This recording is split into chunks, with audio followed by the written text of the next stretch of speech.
In today's video, I'm going to teach you how to create an advanced funnel report to track customer drop-off patterns. We'll walk through the full setup from start to finish so you can build a clear visual report that helps you understand how people move through your process and where they stop before converting.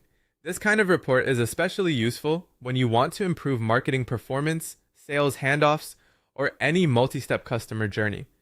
To begin, go to the reporting section, then open Reports.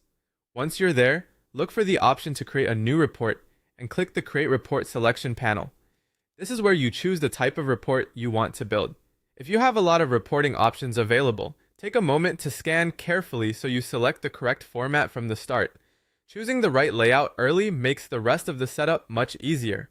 Next, from the available report types, select the Advanced Funnel Analytics Reporting Card layout.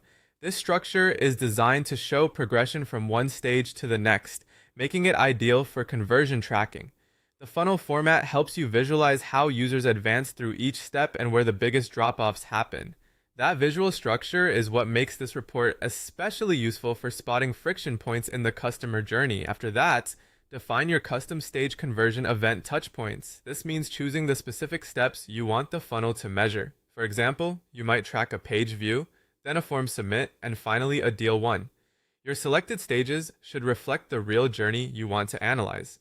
Try to keep the sequence logical and aligned with your business goals so the final report tells a meaningful story. Once your stages are in place, choose the tracking logic that fits your needs by toggling between exact path and any path. Exact path means users must follow the steps in the precise order you've defined. Any path allows more flexibility, meaning users can still qualify even if their journey includes other actions in between.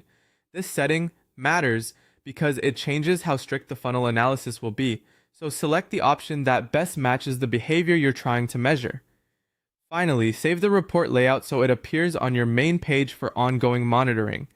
Once saved, you'll be able to visually review customer drop-off patterns and use that insight to refine your process over time. A well-built funnel report can quickly highlight weak points, helping you focus your attention where it matters most. And that's it.